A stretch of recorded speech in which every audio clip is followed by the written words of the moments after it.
Hello and welcome to Original Soundchat, where video game music is a work of art. On each episode, it's our goal to help you learn about 2 soundtracks from the world of games, as well as the people, stories, and critical tracks behind them. My name is DeVader. And I'm Peter Spezia.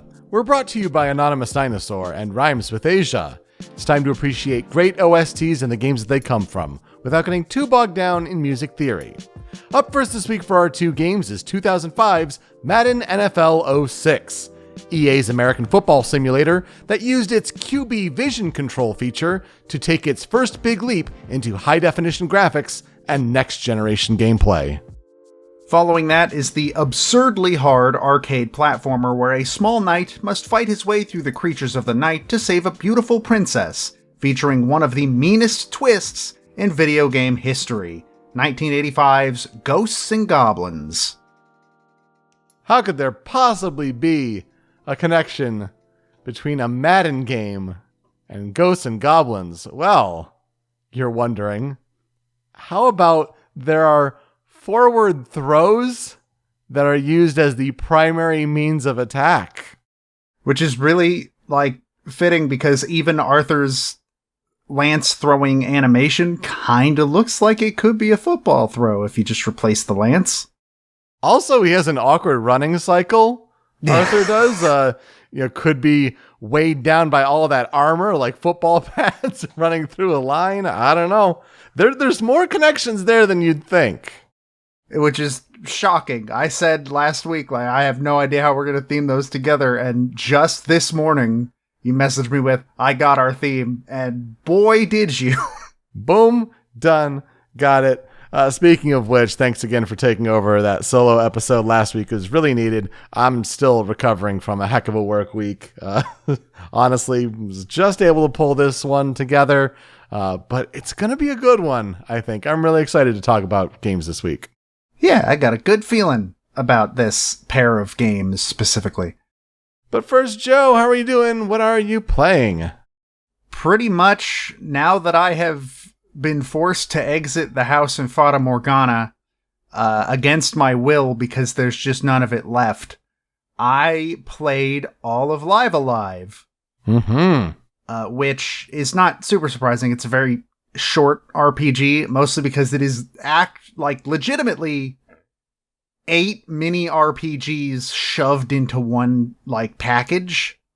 It's really, really interesting. There are a couple of them that kind of suck, but most of them are either pretty good to far future, which feels like a game that would come out today. Like, it feels like an RPG Maker game before RPG Maker was a thing, which is bizarre. There's no combat whatsoever. It feels like something Kangao would make, almost.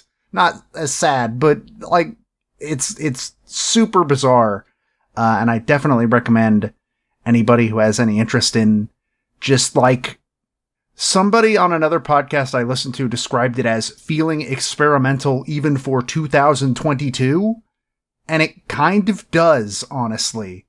It's really neat. I gotta ask, how was that vocal Go Steel Titan theme? Very good. Very, very good. That's not one of my favorite chapters, though that chapter does have probably the best soundtrack as a whole, and Go Steel Titan is part of that. Yeah, I knew you would enjoy that when I got to hear that during the research for our Live Alive episode. That's excellent. I continued to play Assassin's Creed Valhalla, the Dawn of Ragnarok expansion. It was pretty good, and then it ended suddenly. It was a very big situation, I feel like, of you're building towards the final boss. You did a good job there, but then it was like a sudden credit cut, and it felt like we ran out of time how to end this the way we wanted it to. It was a very jarring sort of ending, but okay, fine with it, because then Assassin's Creed Valhalla released a new game update that is the Forgotten Saga. And this is a free update that's their take on what if we did Assassin's Creed as a roguelite. And basically putting Hades in Assassin's Creed. You're going to have a good game mode come out of that. It's fun.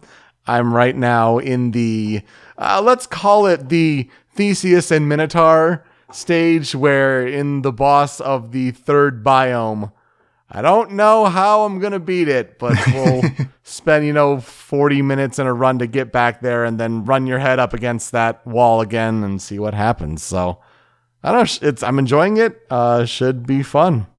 Do they smack talk you as much as Theseus does? The boss is surprisingly talkative considering what the boss is, but he's not as smarmy and smack talky. Damn. All right. No composer follow-up news this week. And also VGM Hurdle is down. So maybe forever, it seems. I don't know. That's unfortunate. I really wanted to help you on Coconut Mall last week. I knew it within a second and I felt really, really bad. So I'm so sorry. Oh, you felt bad. I felt like an idiot when the melody kicked in. Well, I'm glad you at least realized it at that point. That's very good there. All right, let's talk about the first of our two games this week. This is Madden NFL 06. Honestly, picked this game as kind of a joke, just on a laugh with this one. And then I discovered that it was actually a great selection on my part, not to toot my own horn or anything. But we haven't really ever talked about an EA Sports game before, which I think is super bizarre and interesting. But Madden NFL 06 is the 17th installment in the Madden NFL franchise. And it's actually the first game in that series since the 99 installment to use a dual number year naming convention in the title. It had been 2000, 2001, Madden NFL 2005, and then Madden NFL 06. And ever since then, it's been just the last two of the year. So coming up this week on Madden NFL 23. But Madden NFL 06 was released on August 8th, 2005 in North America for PS2, Xbox, GameCube, DS, and GBA. Interesting. Europe would get the game on all of these platforms except Game Boy Advance that September, and Japan would even get the PS2 version on December 1st. But that was not all as far as different ports of this game. A mobile version launched a few days later in North America on August 11th, as well as a PC version on August 17th. PSP had to wait for a port until September 20th. And Madden NFL 06 was a launch title for Xbox 360 when the system launched in November 2005. EA Tiburon developed the main game, and Budcat Creations were the ones behind the PC port, along with Exient Entertainment on the DS and Game Boy Advance port. Of course, it is published by EA Sports. It's in the game. What is Madden NFL 06? It is an American football simulation game. Basically, you control players in third person, whether you decide to be on offense or defense, control a team. You're playing American football. It is the glorification of the National Football League, essentially. And yeah, crazy that it's the first, I don't want to say the first sports game, because that's not true. We've had things like Mario Strikers Charged and things like that. But the first EA Sports game on the show, that's wild. The first seasonal sports game of like this kind, which weirdly enough, funnily enough, on my way back from vacation a couple weeks ago, I was talking to an uncle about the podcast, and he asked if we had ever covered have we ever covered like a Madden game or like one of the Tiger Woods games? And I was like, no, but funnily enough, in like 2 weeks, my co-host is bringing a Madden game. So there you go. I mean, it just happens to line up with, Madden week, and that's maybe part of the plan there. But yeah, I don't know. This one, I'll talk about it. This one sticks out to me in a particular way. What was new to this version of Madden? The biggest feature was the QB vision control, where you got to control a cone of vision from the quarterback. And this is a way to better emulate the pass accuracy from the quarterback as well as a precision passing feature where you could refine how high or low or left or right a pass could be. Then there was the Superstar mode, which is a new franchise mode that focused on controlling a single player's career journey instead of just managing a whole team's season. Also, after Madden 2005's defining feature of the hit stick, where defensive players could make potentially game-changing tackles, the highlight stick was implemented for offensive players to juke or truck into defenders. So, kind of find a way to balance out after the powerful game-changing feature that was the hit stick in the previous game. What's the story behind Madden NFL football? You play American football. Can you win a game? And can you win the Super Bowl? Look, it's not a very narrative-driven game. I think if you've played sports games at all, much less all your life, you're pretty aware of this. You just want to see if you can take your team to the promised land. So, Joe, here's where I'll ask you, what are our experiences with Madden NFL 06? This may surprise you to hear, but I don't play a lot of sports games. Mostly because I'm just not a sports person. There are a few exceptions. Like, I'm pretty sure the singular reason my father wanted to get a PS2 instead of a GameCube back in the day is because he wanted to play the Tiger Woods games. And I don't think those came out on the 64. They might not have even come out on the GameCube. So basically he wanted a system that could play those. And boy, did he get it. I'm pretty sure I still have it somewhere. Because you can't trade it in, stores won't take them, which is really funny. But also, just I don't watch sports. This is also going to surprise you. I didn't play sports, considering I'm small and made of glass. And so they're just not really in my wheelhouse, generally. They're in everybody around me's wheelhouse. My brother-in-law, my uncle, everybody else that I know, essentially, just not in mine. So I was a big sports fan growing up, still a big sports fan. I don't play the sports video games as often as I did growing up because I was kind of raised on those. When I had my own games on the computer and whatnot, I have very fond memories of NHL 99 on PC. Oh yeah, those were the days. But playing Madden, as I got a GameCube through the last several years of my high school life, played a bunch of sports games, actually. Even NBA Live 06, I think I have sitting around in my collection somewhere, which is weird. But yeah, Madden 06 was certainly one of them. And for that being the last one on GameCube before Madden 07 moved its way to Wii and became very touch and motion control and gimmicky as it did on Wii. I eventually moved over to playing those games on Xbox 360. Eventually. It took a couple years. But I have very fond memories of playing this version in particular on GameCube because that was just, where a GameCube was my console that I had in high school. That was the one. So yeah, sports games on GameCube, absolutely. I didn't really know the story behind this game, though. And so it was interesting to see, coming from my perspective of, oh yeah, this was a great game. I loved playing this game on GameCube. And I knew a little bit about, the Xbox 360 coming out and all that. To go back and read the history of what was going on and start to hear, some detailed retellings of what was happening inside EA at the time, let's just say it made for some interesting research for Madden NFL 06. So it starts with the big earth-shattering deal in video games that in December 2004, EA Sports acquired an exclusive rights agreement with the NFL and the NFL Players Association to be the sole creator of NFL video games. there is a subsect of sports game fans that fondly remember the game ESPN NFL 2K5.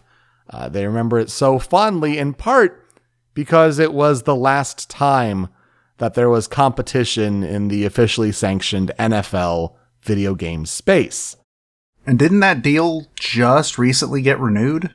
Mm-hmm. I think. Yeah, I'm pretty sure.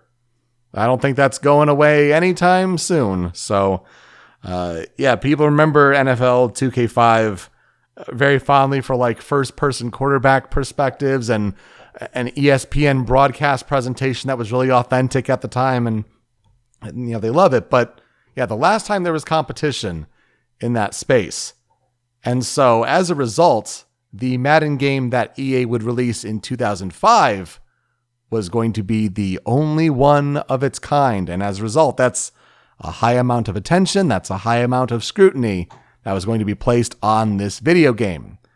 It was also the onset of a new video game generation with HD graphics and higher processing power. And so EA was excited by this opportunity to be the only player in town, especially with the launch of the Xbox 360.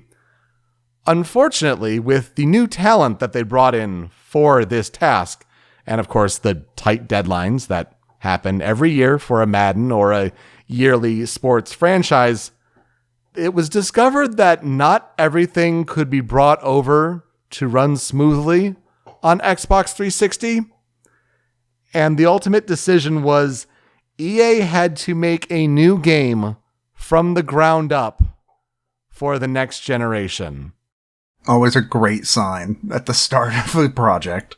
Yeah, you've been working on Madden for so long and building on the foundation, but you have to create a new one now for the ongoing generations of future games.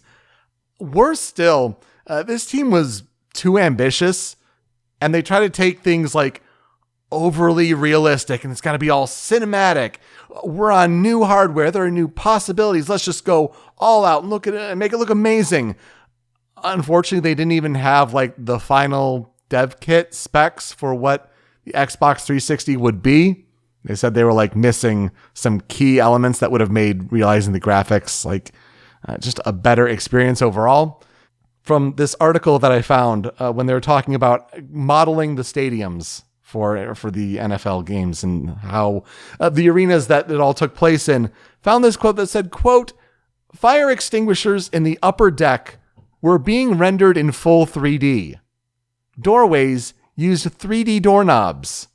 In the Eagles stadium, a team member rendered a power relay box with the door open, all of the internal switches also using polygons. These things are inconsequential for running a football game on the field, and yet they tried to go all out because we've got all this power now. Let's make everything modeled." And then associate producer Ian Cummings noted, quote, "We had 3D grass, all these fans, all the volumetric lighting, all these great rendering effects, all this stuff. It's like, oh, now we need to get some players running on it. Once that starts rolling in, it's like, oh, we're screwed. We're way over RAM." You know what that reminds me of? It reminds me of the story with Final Fantasy XIV, where Yoshi P talks about how, like, yeah, there was like a vase that you could see in like the original game that had more polygons than a player character. Yes. It's a vase. Yeah. What does it matter? Like, why are you putting this much attention, these many resources to a vase? Like pretty much the exact same problem. Yeah. Why are asset resource management going to like a fire extinguisher on the upper deck of a stadium? Who cares? No one's going to see it. And like 9 megabytes of the 512 megabytes that Xbox 360 had, like they didn't have separate video RAM. It was 512 megabytes that was shared between video and like system memory. 9 megabytes for a texture on the football. On the football. So like, yeah, things had to be scaled way back. And as the deadline to show the game off at E3 2005 approached, what resulted of, let's show it at the Xbox conference, It's the most famous trailer that the Madden series has ever had. And it's a showdown between the Eagles and the Giants. And unfortunately, it's infamous because it might as well have been false advertising with what were unattainable graphics at that time. See, this was created as a visual target for developers. It was not intended for the public to see. And yet, as deadlines were getting so bad of we gotta show something at E3, someone at EA saw the visual target render and like, yup, let's run with this. Oh no! And it created a whole lot of internal strife at the studio because as they realized the only gameplay that had been created to this point, like in the actual engine for the new Madden that they built from the ground up because they had to, was one player standing in the stadium. That's it. Ooh, boy. So, EA Tiburon suffered some terrible crunch, just awful stories coming out of it. It burned them and created some hard lessons. Also, a fun fact, the Xbox 360 version was also the first game in the franchise that couldn't bring over the legendary commentary of Al Michaels and John Madden. Also, the game has former Eagles quarterback Donovan McNabb on the cover. At least it certainly does in the PS2, the Xbox, the GameCube version. Donovan McNabb is also on the cover of the Xbox 360 version, but it's a different render of him. He's wearing a black Eagles jersey. And the facial expression that Donovan McNabb is making kind of speaks to how he may almost know the horrors that are within. It's a very kind of pained wail expression. So there's that. I think the lessons that were learned from this game could possibly be seen as why future installments of Madden have been so incremental. Because all of the future installments of this game were built on this code, just refining this kind of foundation. I think the idea that EA just couldn't afford to go from scratch again, especially with the NFL exclusivity deal, like you have to create the impression that you have this foundation and you're not going to mess the game up. You're not going to cut into their profits. I feel like this game in particular scared them and why they don't maybe take as big of risks anymore. And yet, when you look back at that sixth generation of console games for Madden NFL 06 on the PlayStation 2, the Xbox, the GameCube, they were great because they just built on what had already worked. For what it's worth, the game also had some compatibility with other EA football titles, such as NFL Street 2 and NCAA Football 2006, where you're able to bring over created players or draft rosters. The PS2 and Xbox versions also had a gameplay demo of Burnout Revenge on the disc. So, there you go. Those 6 console generation games reviewed very well, with Metacritic averages of 88 on PS2 and 86 on Xbox and GameCube. The Xbox 360 version predictably suffered comparatively with an average of 74. The other versions of the game were just all over the place, with a 78 on PC, 75 on PSP, 71 on Game Boy Advance, and 66 on DS. Most reviews just considered how, without this new QB vision control feature enabled, it basically just played like the already very good Madden NFL 2005.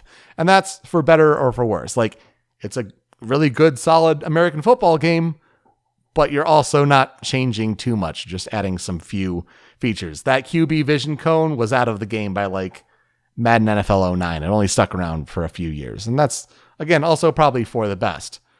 But yet most people realize that the next gen version was, quote, the undisputed lemon of the franchise. So yeah, in 1 year, there was a Madden game that was arguably one of its best and arguably one of its worst. Is that what a lemon means? Yeah. Huh. I've never heard that phrase. There are lemon laws for automobiles that don't function properly, and they're called lemons. There you go. Interesting. You learn something new from a football video game. A football video game that sold more than 6 million copies overall. You know, for what it's worth as far as awards go, it won Best Team Sports Game at the Spike Video Game Awards. Wow. That was a time when we named game award categories as such. And of course, Madden continues to this day, with Madden NFL 23 launching on PlayStation, Xbox, and PC platforms this Friday, August 19th, 2022. John Madden is the cover star for his namesake game this year, after last appearing in the 2000 installment, and that would be because it is the first game released in the franchise since the legendary head coach's passing. How do we talk about the music in Madden NFL 06? Well, I feel like for that, we have to talk about Sam Spence. And Samuel Lloyd Spence was born on March 29th, 1927, in San Francisco, California. I feel like this may be the earliest birth date we've ever covered for a composer. At least it's up there. I can't think of one that's older than that. Yeah, I think you might be right. The before World War II is pretty up there. And this is because it's kind of a roundabout way of going about things. See, Sam Spence was a former University of Southern California music instructor who happened to be living and working in Munich, Germany. And then he was hired in 1966 to score the mini documentaries that conveyed National Football League highlights and personalities to fans in the network television era. See, there's a little something called NFL Films that was created as the league got to be popular, especially in the late 60s. And it was this idea that to convey the game to people, you'd take highlights and then have narration over it, and you have to have music to pair with it. Basically, a big media propaganda arm of the sports league. And it turned out to be super popular. And Sam Spence would create these tracks that would go on to be paired with these visuals for the National Football League. And so after his retirement in 1990, he returned to Munich and then achieved unexpected fame in 1998 with the success of a CD compilation entitled The Power and the Glory, the original music and voices of NFL films. And so, yeah, people discovered this music through CD that I guess had been, just maybe lost to time or lost to these old documentaries. And there was like a way to actually just listen to the music, and, the music kind of caught on.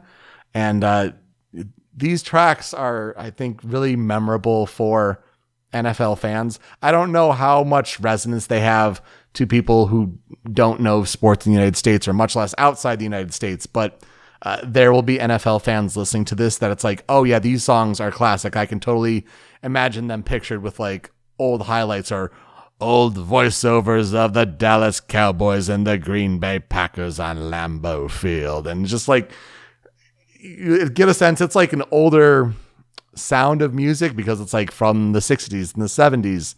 But there's something to it. There's an American nostalgia to it, I think. Sadly, at some point, Sam Spence was convinced to sign a contract that relinquished all of the rights to his music to NFL Films. They told him that it needed to be done to help with a court case where someone had illegally used his music, but don't worry, it'll be reversed after the case was over. And also, I'm sure 100% that's exactly why they needed him to do it.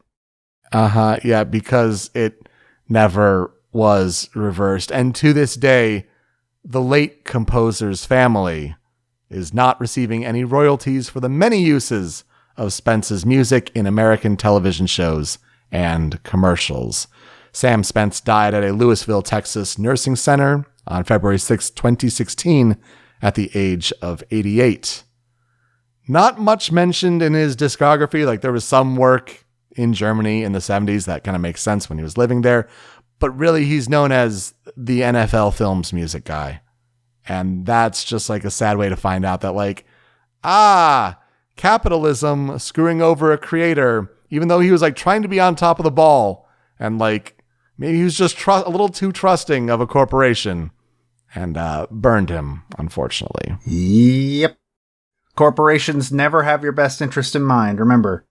Never, ever. So, when it comes to the soundtrack of Madden NFL 06, it's kind of a mishmash of things, let's just say, between popular music tracks at the time that they could get the license to those classic NFL Films songs, to remixes of those NFL Films songs. So the soundtrack to Madden NFL 06 featured something called EA Tracks, TRAX, because they're cool. And so it's just this way of kind of creating your own little jukebox, essentially, of music. What do you want to play through your game? So some of those licensed music tracks include songs from artists such as Avenged Sevenfold, Tech Nine, Memphis Bleak, Slim Thug, Disturbed, Foo Fighters, and basically just a smattering of hip-hop and rock artists. The next-gen version on Xbox 360 included 11 new songs, featuring songs from artists like 30 Seconds to Mars, Coheed and Cambria, and more.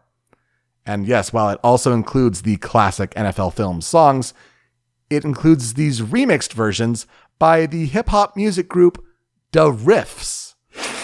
And these were made in 2005 for Madden NFL 06, as well as for integration on NFL Network TV programming. So basically a way to bring these songs into a more modern era with some more like trap beats and just, some better sounding instruments, but keeping a lot of the core still there.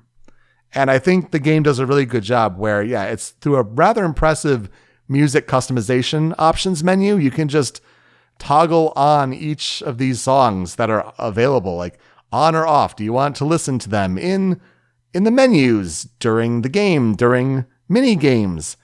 So it can be, do you want just to turn off all of the rock music?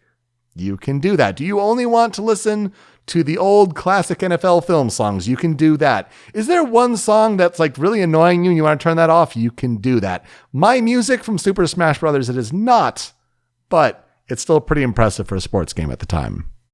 Yeah, I'd say I can't think of many other games that would let you do that at the time. Hell, I can't think of many games that would let you do that now. Right. Yeah, that's a very good point.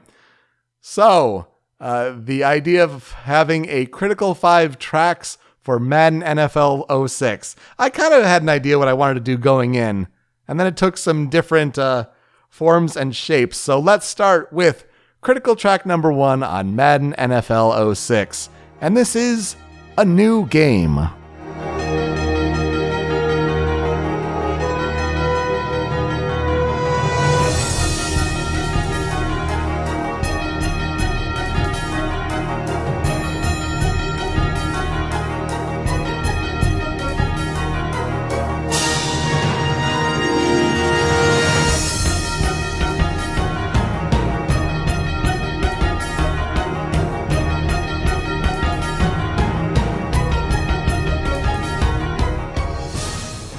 All right, this is the litmus test of if you are an NFL fan, at least a one that grew up with the NFL in your childhood in the United States, you recognize this song.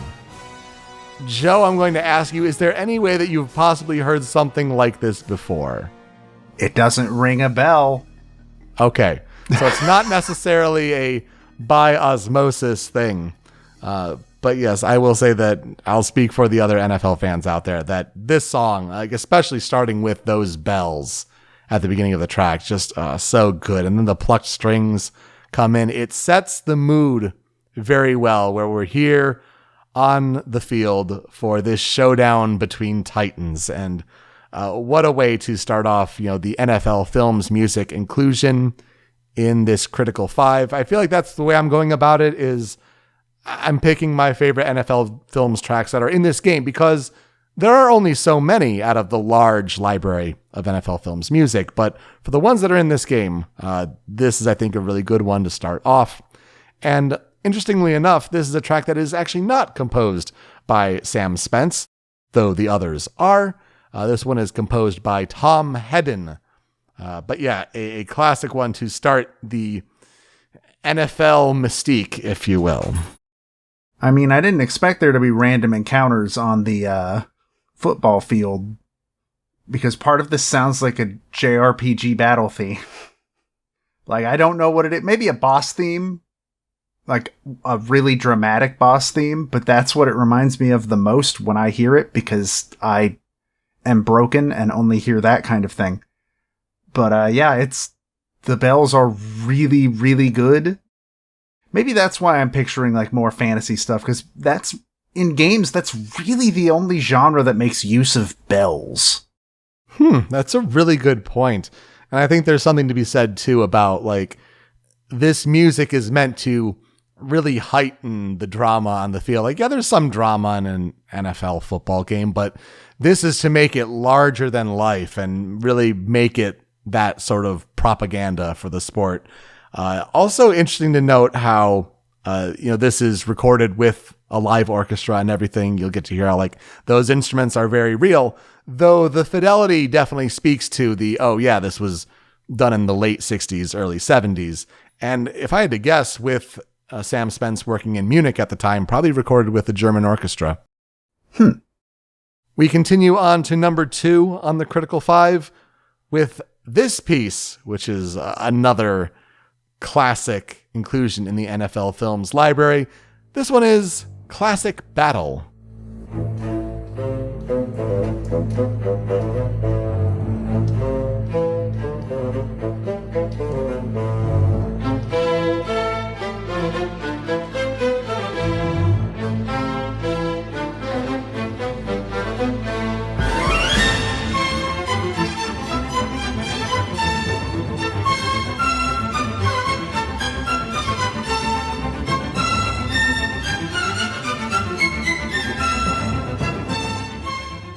Classic Battle does make it sound like another JRPG song. Oh, but you know what? I was listening to this piece and I realized that I hated myself for making another video game comparison, especially one on the same platform of GameCube at the time in the mid-2000s. Got big Star Fox Assault vibes from this track. I don't know why, especially when the strings come in and have the big swell. It's like, we might as well just be on Saria, like right now at this point. That's crazy. But yes, the bassoon is the big star in this one, composed by Sam Spence. And of course, the cello, of course, kind of supporting that low string. But yeah, the flourish of the violins that come in and echo the melody that's already been established. Just another great piece. Not a big, dramatic, high tension, percussion heavy piece even, but yeah, kind of the undercurrents of the battle here. So yeah, again, like, where does this play in the game? It could play in the menu. Maybe it could play sometimes during the game, because during the game, like, maybe you'll have like stadium music and all going, but overall, like, it's meant to sound like the environment of a football game with crowd noise and all that. It's just what plays during the menus. So I think it's a very different episode when we're picking critical tracks and things like that. It's not like, oh, what's the context in the game? There's really not much of one, but for me, this is a way to highlight and celebrate NFL Films music by its inclusion in Madden NFL 06, a pivotal game for the franchise. And I think that's an interesting way of highlighting songs we never talk about otherwise. Look, I'm telling you, Sam Spence was writing a JRPG soundtrack before JRPGs existed. He just didn't know it yet.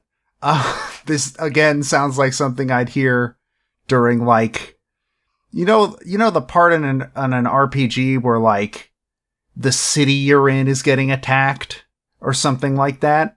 Yeah. For some reason, that's what I hear here. Now I'm just thinking about, what if there was a football game where, like, you had to deal with random encounters as you were playing in some fashion? I'm going to trademark that idea. Nobody can steal it. Is it weird that I kind of want that? Same, a little bit. But yeah, that's like, it just sounds very fantasy battle-ish, which, like, to be perfectly honest, let's be real, outside of movies, in real life, sports is kind of the closest we get to fantasy battle stuff. Unless you're LARPing. But, like, if looked in through that lens, I guess it sort of makes sense that both of those things sort of pulled from the same well, I guess? I don't know. That probably doesn't make any sense, but it makes sense to me. No, I get you. You're not the first person to make the comparison of how football, or at least American football, is essentially just like, a fantasy battle, essentially. There are people who have done whole diatribes of how you compare it to some other kind of battle. So there's definitely that. The one piece that stands out the most to me from NFL films, and I feel like to others, especially how, ESPN and SportsCenter and NFL Primetime would use highlights. This piece for sure, number 3 on the Critical 5. We got to talk about this one. This is The Equalizer.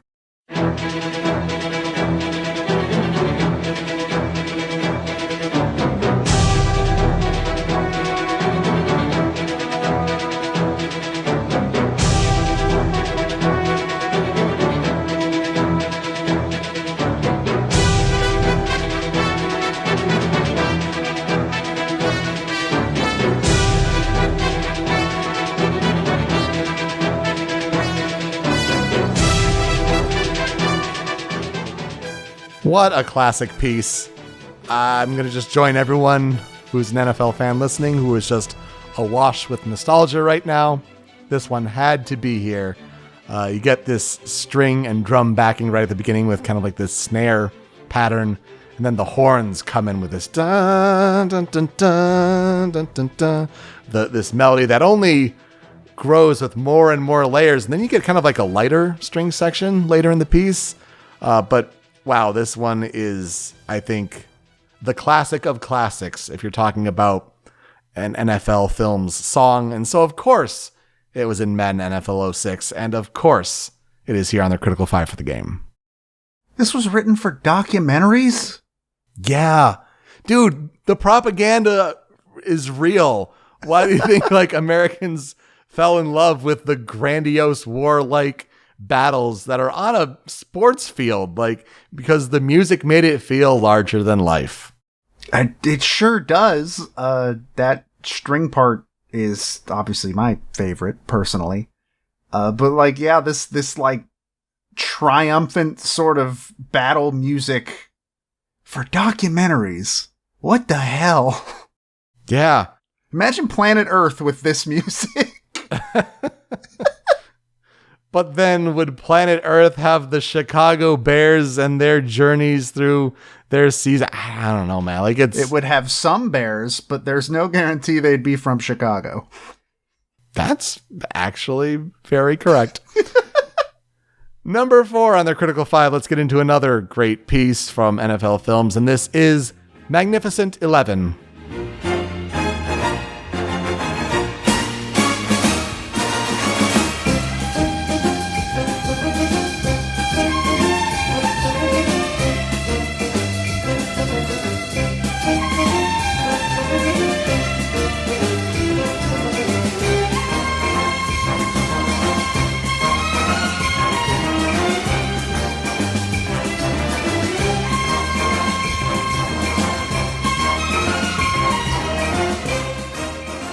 I feel like this one really starts to show its age a little bit. Like you definitely hear that like, oh, this was done at a certain time with certain recording fidelity. Like this song is 60s as hell. Yeah, absolutely. Like it's like, oh, it's definitely from that time.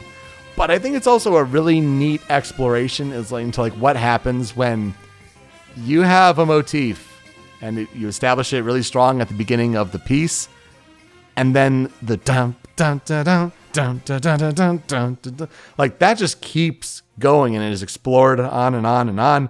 But then a slower string melody lays over it, and you're kind of having the conflict between the two go there. Of course, Magnificent 11 representing the idea that there are 11 players on each side of the football field. So it's kind of the dance between maybe, one side represents the offense, one side represents the defense, with more of a finesse offense, but then a harder line defense. So, but yeah, this one definitely stands out as being more of the time of how it sounds and with the instruments going here.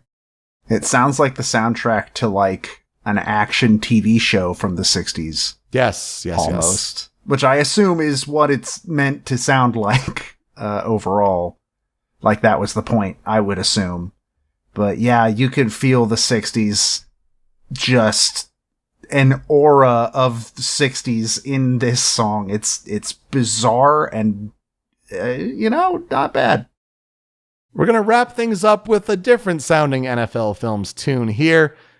This one's just a fun one, though, and it is Roundup.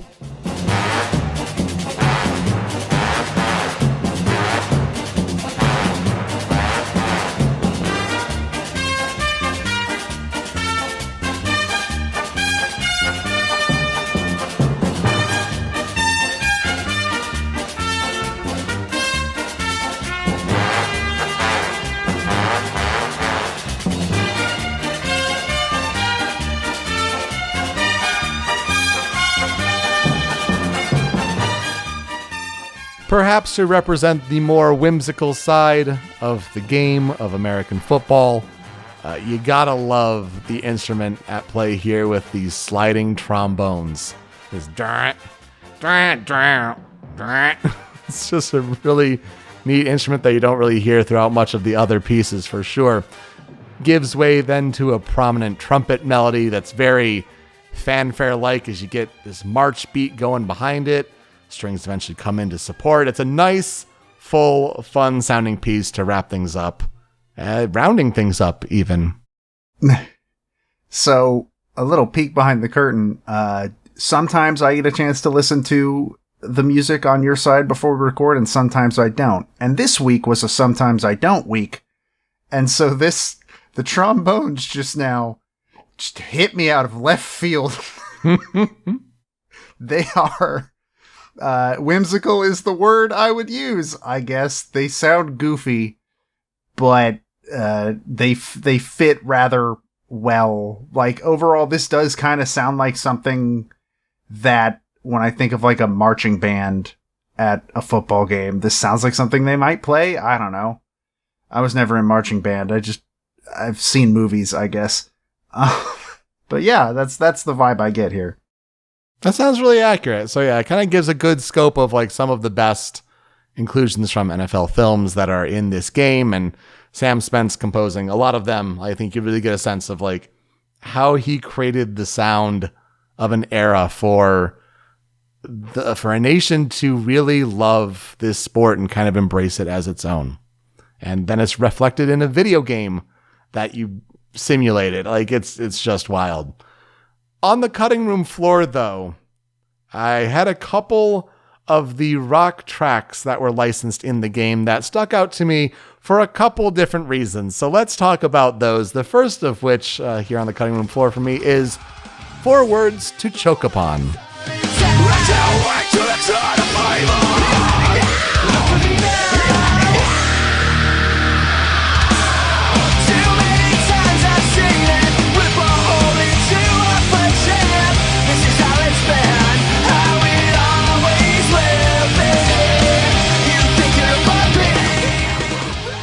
So we went like 180 some episodes without ever referencing Bullet for My Valentine. And then I mentioned it a couple weeks ago on the Guilty Gear Strive episode. And so here we are to talk about a song from Bullet for My Valentine.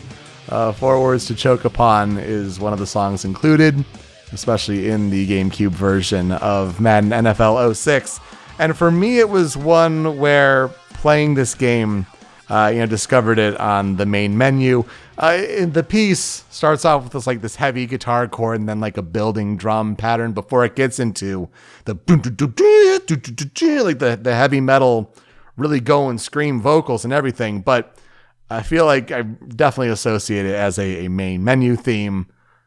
And of course, to reiterate, that's all customizable. But for me to discover the heavy metal of Bullet for My Valentine through this game, certainly telling. And also, I had to mention it because of coming right off the heels of talking about Guilty Gear Strive and similar sounding music there. Something has occurred to me in that, so like, this is not the kind of music I was listening to back then. I don't remember what kind of music I was listening to in 2006, to be perfectly honest. But I can say for sure that Bullet for My Valentine wasn't really on my radar. But the main thing that kind of leads me to think this is a little bit fascinating is you can kind of see, like, what the dominant sort of genre of music was. Like, during an era based on the licensed music in, like, Madden games. Because nowadays, when I see Madden games, it's a lot of hip-hop and a lot of rap. Yes. And I'm sure there's still some rock in there, but not nearly as much as it seems like there is in this one. And I think that's a very interesting sort of look at how the general public's sort of tastes have changed over the years. Like, it's a really weirdly interesting time capsule now that I think about it. Yeah, I'm sure there's a fascinating study, or even like a YouTube channel that goes and breaks down. Yeah, there's got to be a fascinating look into all that, especially when, it was like a 50-50 split between hip hop and rock at this time. And I would say today it is not that. So that's a very, very good point. Wow. Because, I would not expect heavy metal to be in Madden NFL 23. That is for sure. The song that has stuck with me and been a curse, for better or for worse, throughout all these years from Madden NFL 06, though, is the inclusion of this song here on the cutting room floor. Don't know when we'd ever talk about the song ever again, so here's the point where we're going to talk about Dance Dance.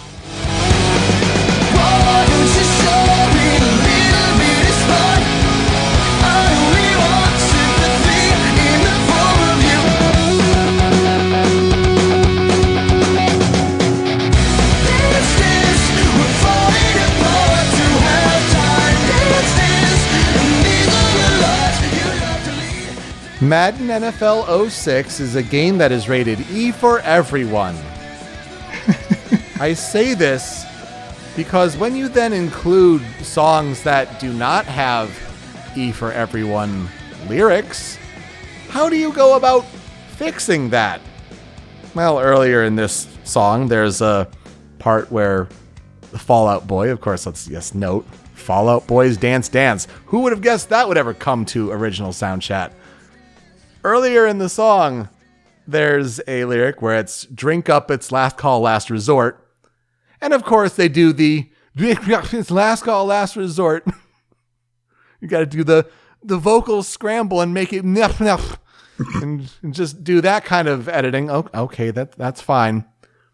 I play for you the bridge of the song going into the chorus and how thrown off I was because 2005, like, this is Fall Out Boy hitting big with From Under the Cork Tree, their album with Sugar We're Going Down with Dance Dance. Like, this is Fall Out Boy breaking out and making it big, and it shows that this song comes to Madden NFL 06, but the lyrics, not necessarily an E for everyone game. So when the bridge says, why don't you show me a little bit of spark you've been saving for his mattress?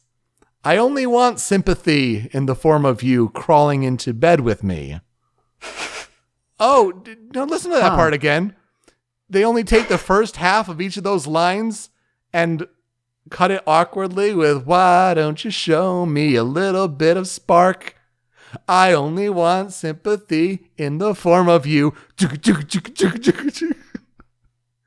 It's cursed me, and I think of it often, especially with this game, that it's like, this is how you apparently had to edit it. So my curse that I pass on to all of you, this song was butchered in the edit for Madden NFL 06. And it's really hard to do that, by the way. As somebody that has done that, like, had to do that, because I used to work for a radio station, and in that case, you have the FCC to worry about, where you can't play certain words on the radio. And it's really hard to do it when you don't have, like, the source files, which I would hope that this studio at least had that. But that is hilarious. Radio edits are so funny.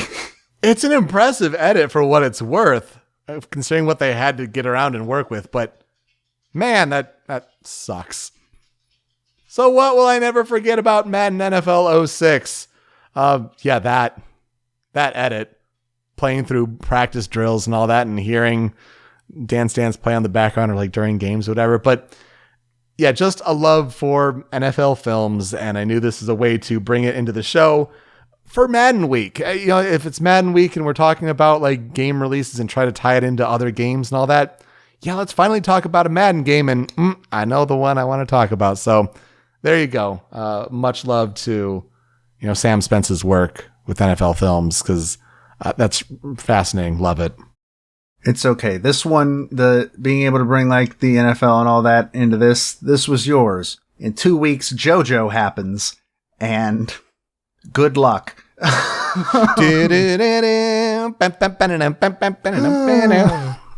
It's gonna be weird. This was a very interesting place I never would have thought of doing something like this. So this was a very interesting place to bring the show, and I really appreciate, especially getting to learn about how a Madden game had the exact same development problems as a Final Fantasy game. That is really funny to me. It's unbelievable. I feel like it's an all-timer where it threw off the course of a franchise forever, to the point where they're now risk-averse, and they had to do it from scratch for a whole new generation. Just wild, wild stuff.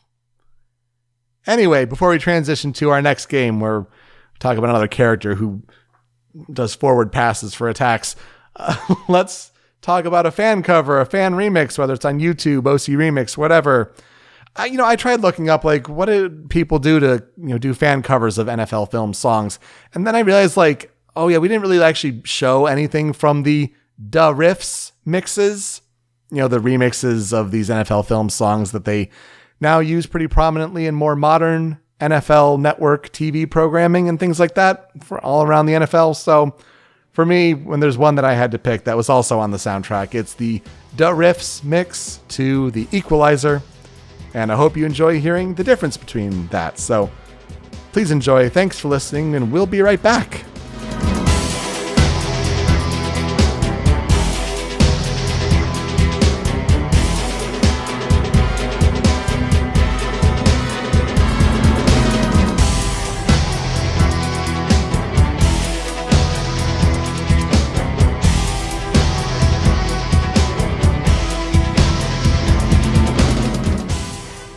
All right, let's go from football to literally the meanest game that I am aware of to exist.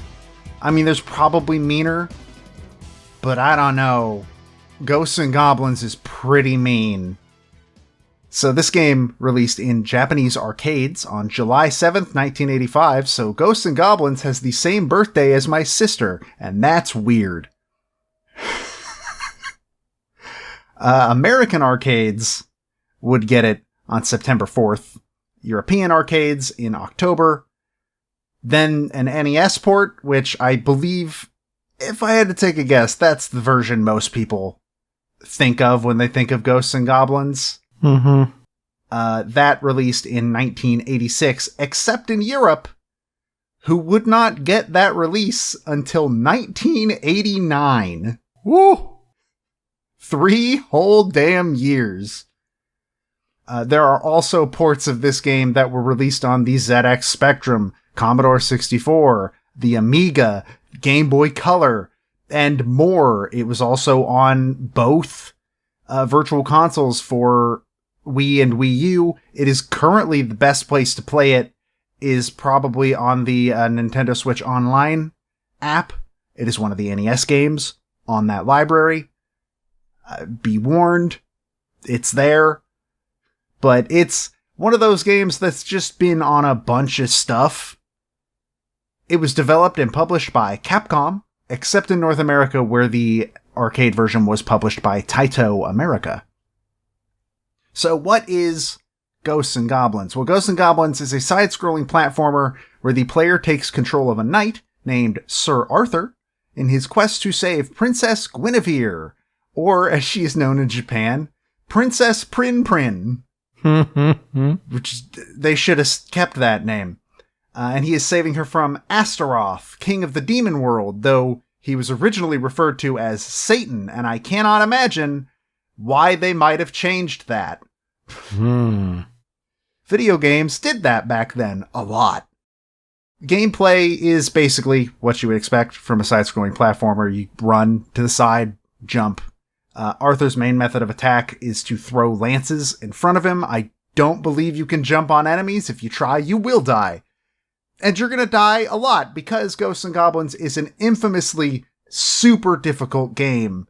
Arthur can take 2 hits before he dies, and then you lose a life.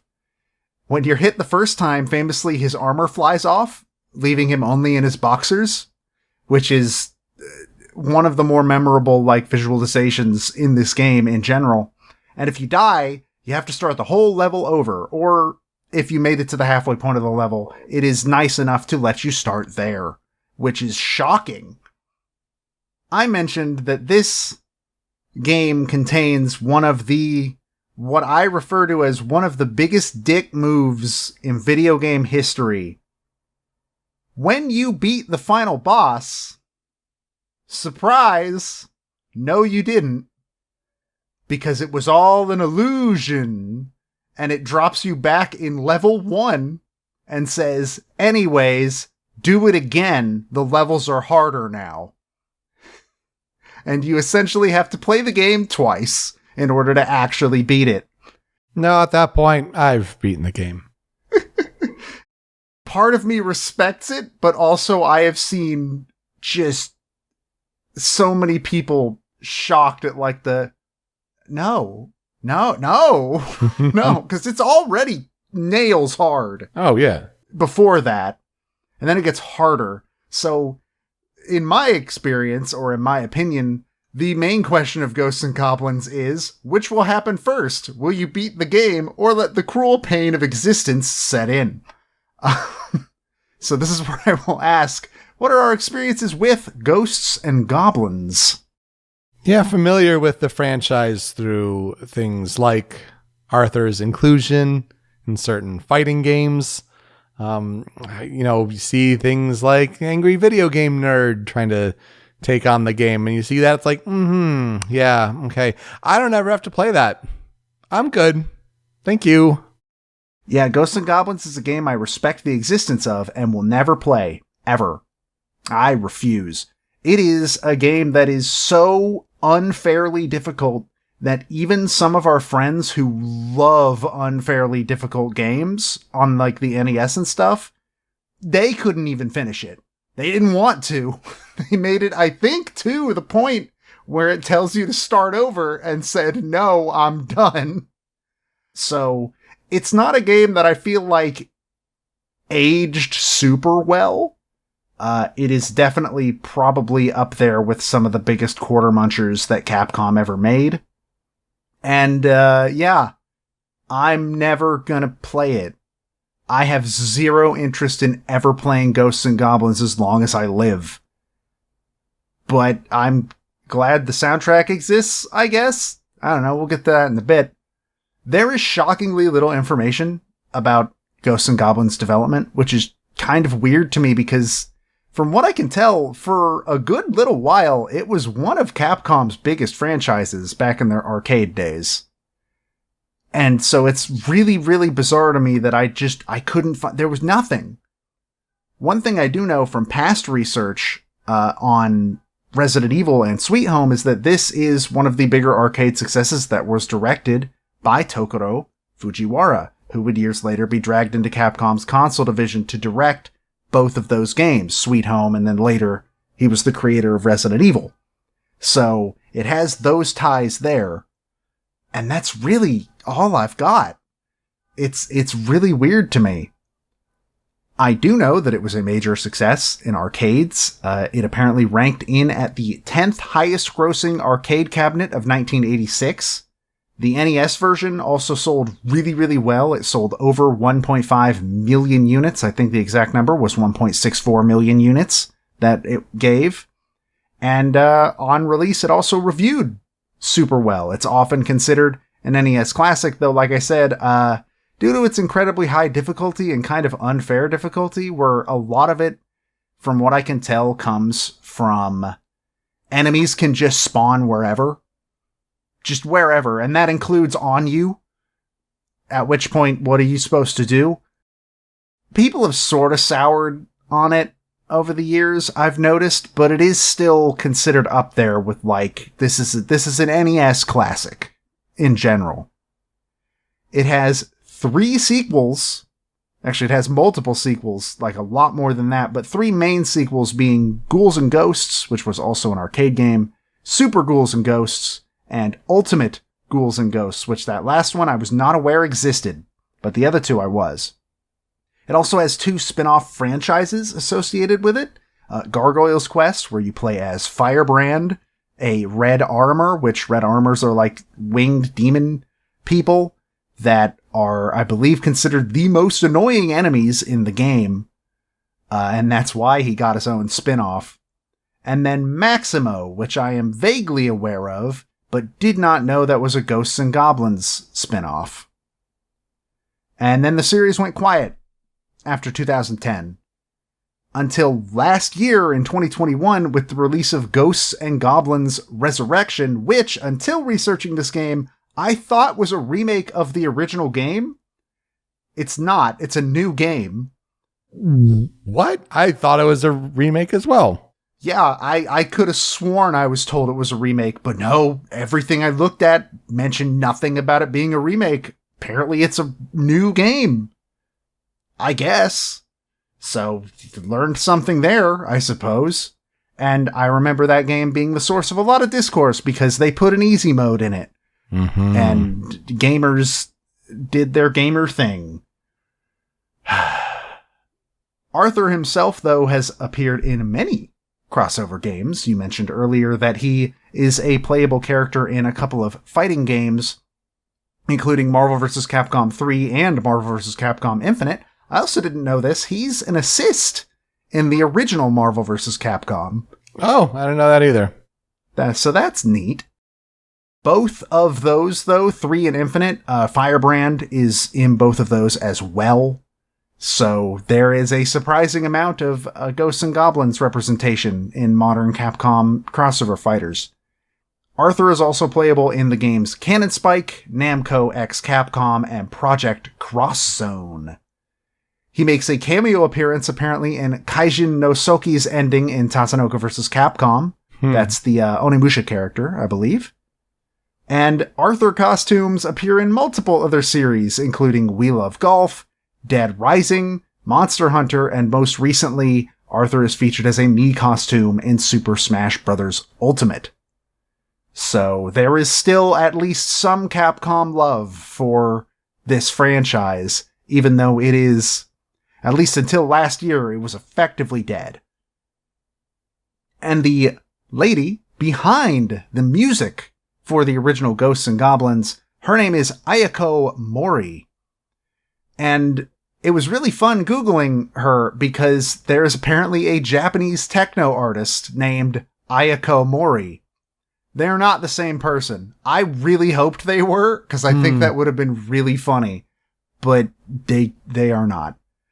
Our Ayako Mori, the one we're going to talk about, was born in 1949. Couldn't find where, couldn't find the exact date, just that she was born in 1949. She is also credited in some games as Wood, because that is apparently the English translation for her last name, Mori. But also, she has been credited in the past as Kinchaku Aya. Couldn't find a reason for that one, but there's usually not a reason for all the pseudonyms in the games industry back then. She was actually one of the very first composers that was ever hired by Capcom around the time that the company was founded. She joined the company in 1984, but she was only there for 2 years, and then she left the company. Sources that I could find say at one point she joined Sony Music Communications, and through there she sort of assisted with other Capcom releases like Resident Evil 2 and Street Fighter Alpha 3, which is the second time in a month that Street Fighter Alpha 3 has come up. but I can't find any source saying where she is now. So she might still be at Sony. She does not seem to be doing music anymore, at least not according to any sources I could find. But I don't know. And I wanted to give a shout out. I wasn't able to pull any information that was useful for this show out of it, but while looking around, Schmaplations, which for anybody that does not know is a site that is dedicated to translating and posting really old games industry interviews and articles and stuff like that. They have a game music roundtable that took place in 1986 that features Ayako Mori and 4 other industry figures from the time. There was another Capcom guy, 2 SNK people, and then one from a company I had never heard of. And it's really fascinating to read because it's this window into how the music divisions of games were sort of treated back when games were still essentially brand new. And it's really, really a really neat read. I 100% recommend it. In terms of her discography, she did the music for the game Vulgus, and then her first game at Capcom was for the game Sun, the arcade version, but she also scored the NES version. She did music for the game Pirate Ship Higemaru, 1942, both, again, the arcade and NES version, Ghosts and Goblins, the arcade and the NES version, Gunsmoke, Trojan, again, arcade and NES, Sidearms, and then the weird thing is, Sidearms came out in 1986.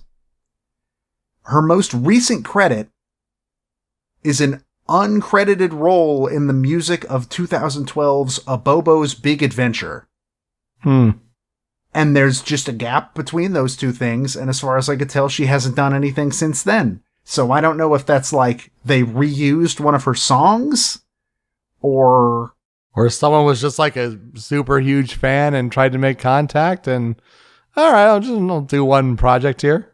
Yeah, it's possible. I don't know, but that's the most recent credit that I could find, and it was on Moby Games and only Moby Games. They're the only ones that had that written down, so I trust Moby Games enough to have that be accurate, but who knows. In terms of historical development research, Mori did do the music for the NES version of the game, but this is back in the day when there were so many ports that different people had to work on putting the music together for those ports, so other composers did take over for other versions.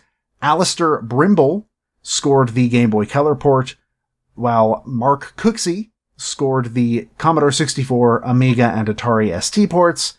And then you have David Whitaker, who scored the Amstrad CPC port.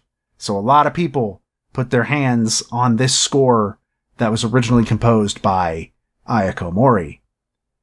And as far as people can tell, the NES version of Ghosts and Goblins was Mori's final project at Capcom.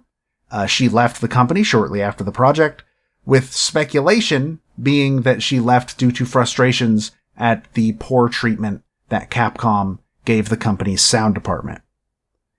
So, I don't think we know that for sure, but that's the speculated reason for her departure from the company. And really, that's all I could find in general about this game and about Miss Mori. So let's jump into the 5 critical tracks. This game has a couple of really famous songs and then some songs you probably haven't heard. And the first critical track is actually a song that I'm gonna almost guarantee you probably have heard somewhere. You might not be aware that it was from Ghosts and Goblins. I don't know, but if you're gonna know any song, it's gonna be this one. And these have the most generic names in the world because this was an arcade game in 1985. So be aware of that. The first critical track is First and Second BGM.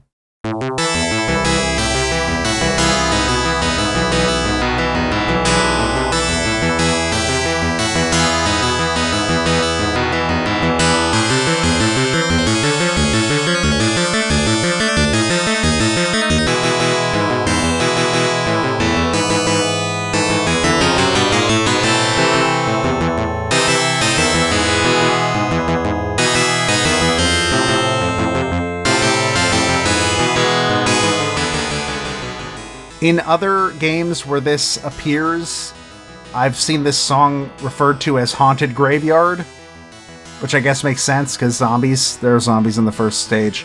But again, if you know any song from Ghosts and Goblins, it's this one. This is the song that when they had to make a theme for Arthur in Marvel vs. Capcom 3, they took this song and made a rock version of it, and that's what it is. I do want to give a shout out to the NES version, the 8-bit version, which I kind of prefer over the arcade.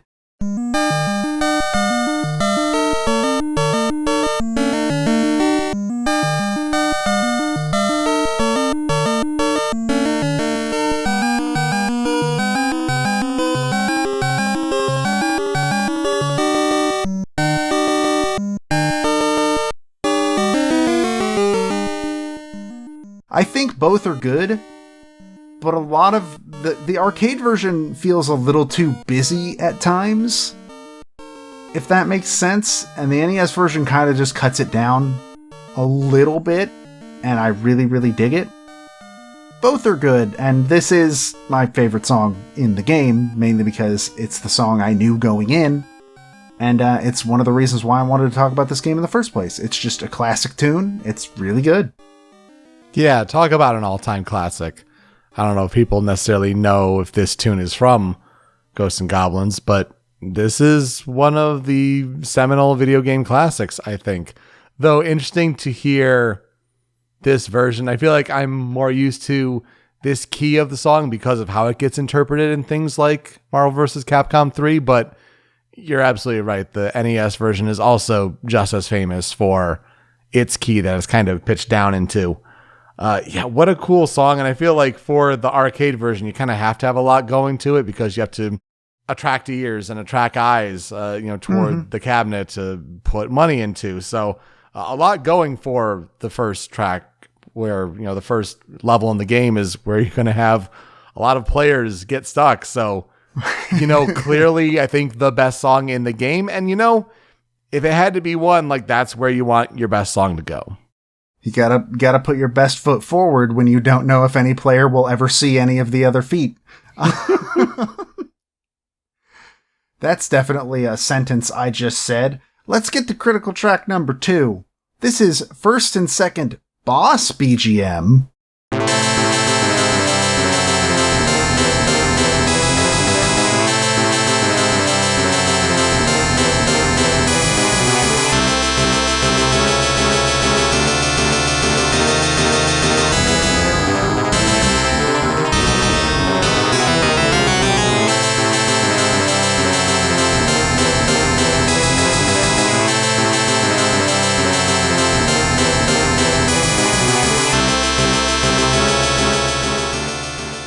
So there are 3 boss themes in this game, and this is the only one that doesn't kind of just feel like they sort of remix the stage theme that comes before it. Like, you can still hear pieces of the first stage music in this song, but it's not just that. Whereas the other boss themes, which we'll talk about on the cutting room floor, they are just that. So I think this one, kind of really stands out as a boss theme in general. There's not a lot of music in this game. It's a lot of jingles and sound effects and stuff like that. So the stage music and the boss music is kind of hard to come by. That being said, I do think this does really fit super well for a boss, and I do like that it implements certain parts of the stage music that comes before it without just being that song in general. For sure. Inspiration without, definite lifting and slight tweaking. No, you're getting things like the almost chromatics, like the going up and down, like that works super well. But yeah, it feels like these two sound forces that are off the rails and going at each other and maybe like off sync and kilter with each other. It's really interesting, but yeah, you definitely hear the inspiration from the main level theme. Following that, critical track number 3 just happens to also be third and fourth BGM.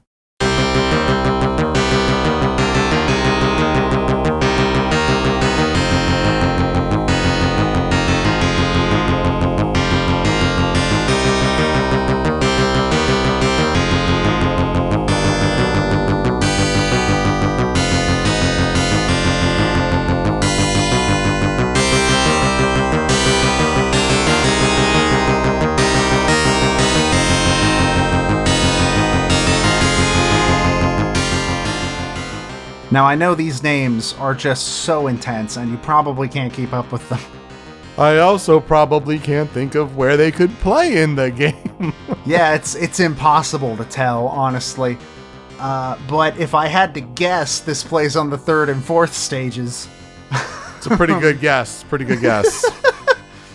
This song, I like that it feels a lot more intense and sinister. Like, this one has some evil feeling to it more so than the first stage, which does sound kind of evil, but more whimsical evil. Like Halloween evil, and this is like demon evil.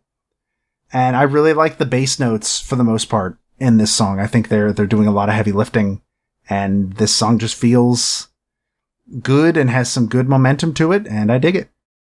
Yeah, leaning into minor chords more for sure.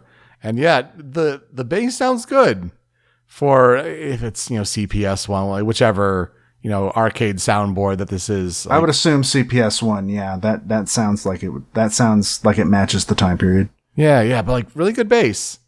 Pretty impressed for it at the time. And you're right, it's doing a lot here, but the other instruments coming in and like just giving it the right feel. You're right, sinister is a good way to put it. And then my second favorite track in the game. This is critical track number 4, 5th and 6th BGM.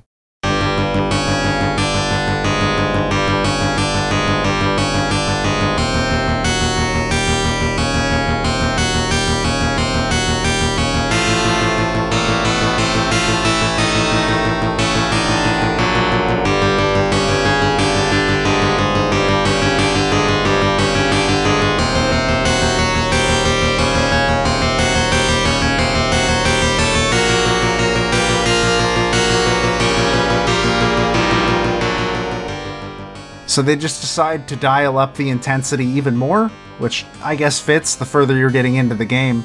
But this feels almost like a boss theme, like on its own, which, I mean, again, the boss theme that happens in these stages is basically just this song, but quote-unquote bossified, so I guess you do hear that later, but like just the bass piece feels like I should be fighting a boss during it. Yeah, if you would have just played this for me, that's exactly what I would have thought as well. If this isn't a level tune, yeah. But if it is, you're at least getting into higher stakes, and so right before the big bad, the final showdown, yeah, okay, that checks out. Yeah, I really don't know what else to say about it except that I assume most people will never hear this song in game. But who knows? The world could surprise me. And speaking of songs that I will personally never hear in-game, this is critical track number 5, 7th BGM.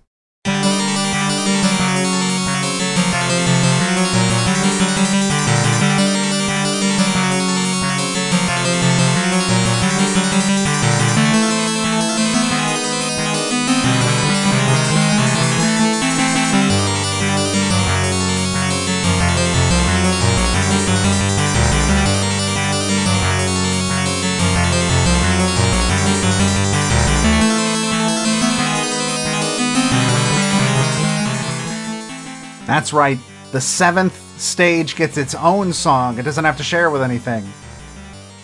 I don't know what to say other than this song is a lot. Like, there's a lot going on. I, might say that there's too much going on in this song at once. Because it's just a lot of, like, really, really fast organ. I assume that's supposed to be organ at the very least. Yeah, that or harpsichord or something. But yeah, diddle, diddle, diddle, diddle, diddle, diddle, diddle. It's like, okay, all right, got it. And it's just relentlessly going. And again, this does not feel like stage music. This feels like boss fight music. But even then, like, this feels like... I don't like this song very much. I think it's too much. But it's the final stage, and I figured that's worth putting in the critical 5 in general, but like, there's just so much happening in this song, and it's a little bit overwhelming, and maybe that's on purpose, so that you'll never beat level 7, because you can't concentrate because of the just overwhelming harpsichord wave that the game is throwing at you. I don't know. That's true. It is a lot, and you made it all that way. Let's just keep upping the pressure. Also, for a soundtrack that is relatively short, you're pretty limited in your choices. And you're right, it may not be the best track, but it's a fitting track, especially for those who have gotten that far. Yeah, all 6 of you. There's more than that, I'm sure. All right, for tracks on the cutting room floor, there really are only 2 songs left in the entire game. So I guess let's talk about those. The first one is 3rd and 4th Boss BGM.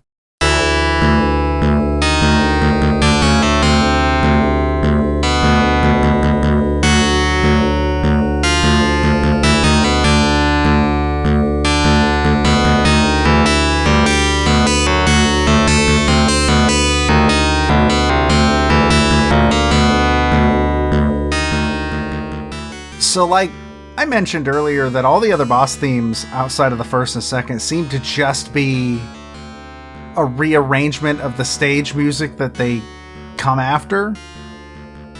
And this one's the weirdest one because it's slower. Like they slowed it down and made it like feel a bit heavier. And if anything, I feel like the 2 should be switched. The stage music and the boss fight music. I don't think this is as good as the stage music, but I mean, it's still the same general song, and that song is still good, so, worth a shout out at least. Yeah, I don't like this one. I agree. It makes me feel like hollow, empty, and uncomfortable. As you hear this one, it's like, oh, this isn't a boss theme, and you sure? No, that's sure is titled right. Okay. Yeah, it's just a bizarre idea to make it slower. I don't get it. And the last track on the cutting room floor is 5th and 6th boss theme.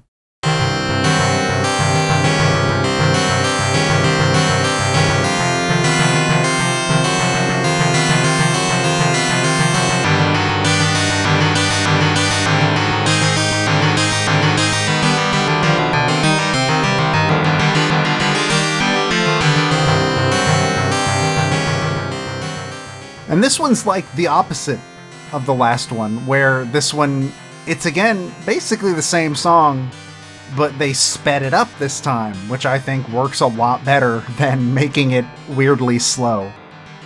I again don't think I like it as much as the stage version, but this is pretty good, honestly. It translates pretty well to a boss theme.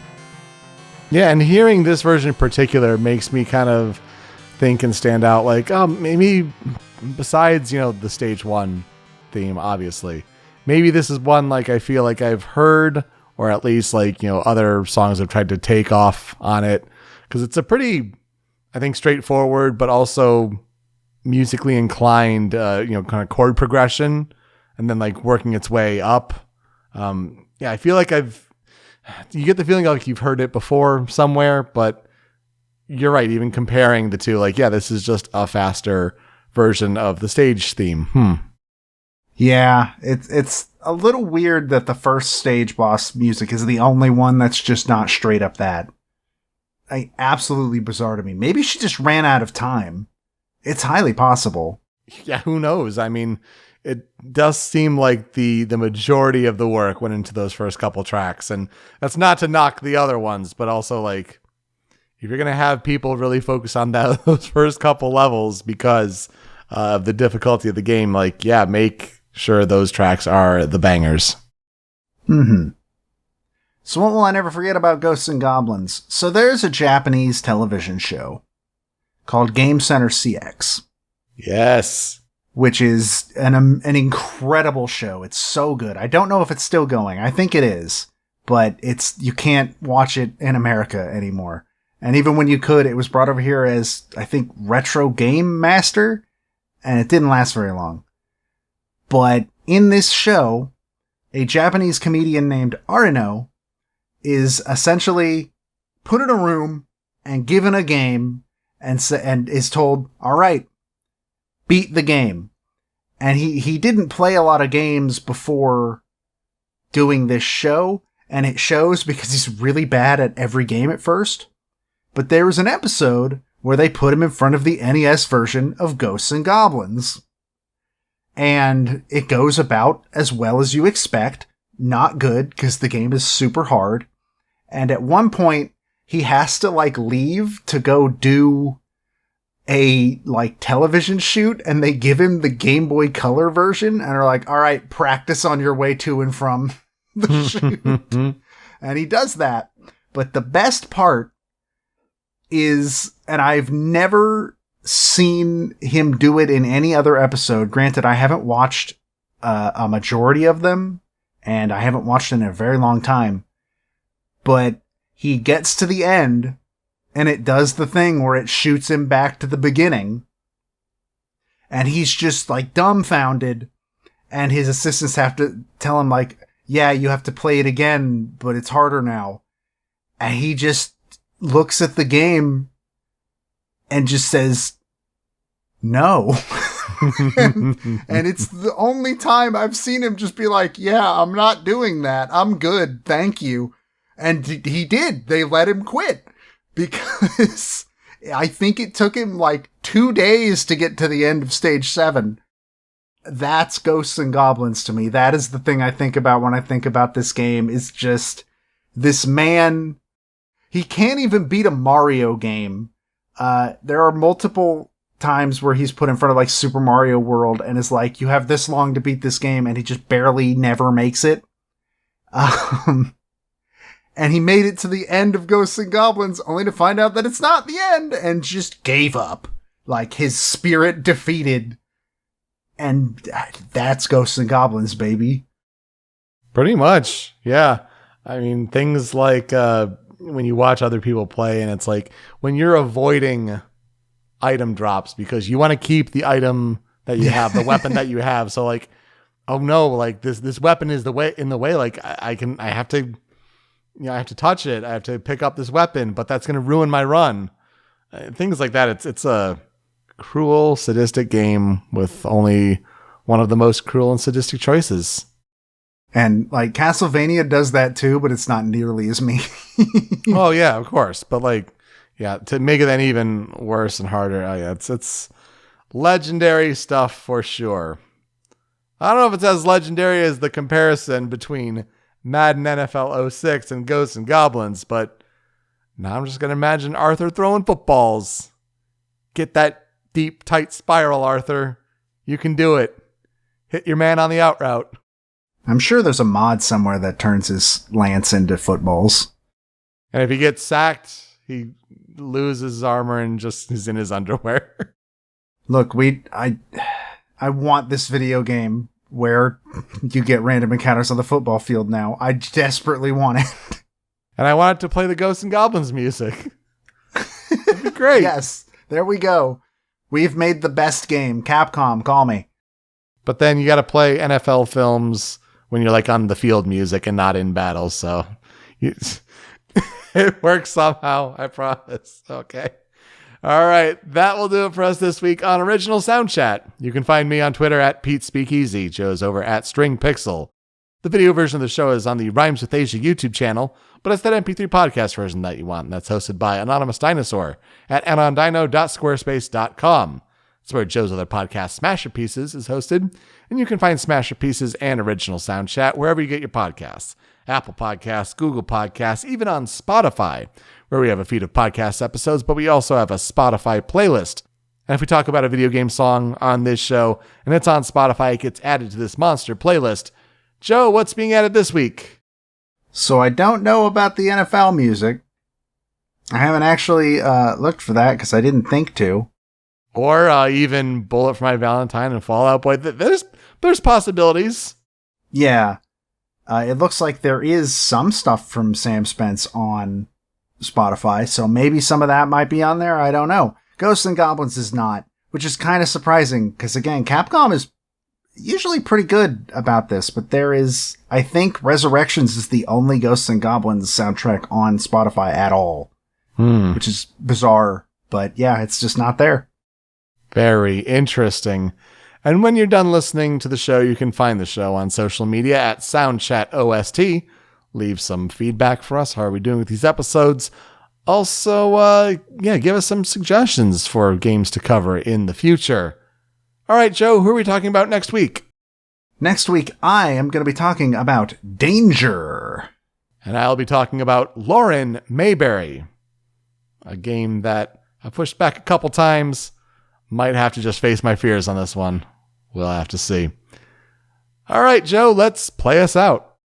All right. I cannot believe it's taken me this long to be able to bring this person as the ender or transition. Tom Breyer is a goddamn legend.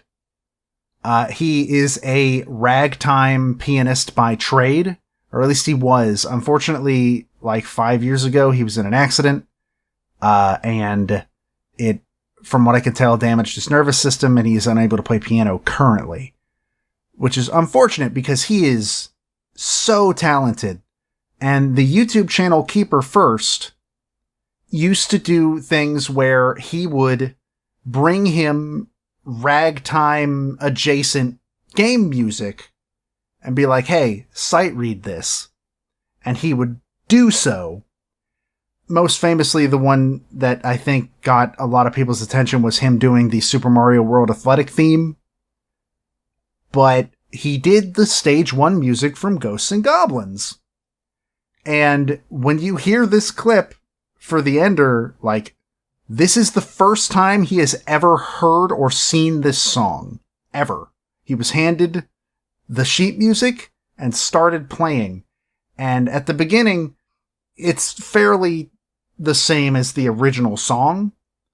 But if you go watch the full video, he plays the song twice, essentially. He loops it twice, and the second time, he's not just sight reading it, he starts improvising new parts. And he is so good at it, and I recommend looking into basically all of his video game covers. Like, he's done Click Clock Wood, he's done the horse race from Ocarina of Time, just all sorts of stuff. But this one is my personal favorite. It's my personal favorite rendition of Stage 1 from Ghosts and Goblins. I hope you enjoy it as much as I do, and look into Tom Breyer and his sight reading videos. They're so good. Yes, that's Brier. Definitely great stuff. Thank you so much for listening this week on Original Sound Chat. We'll see you next time. Take care.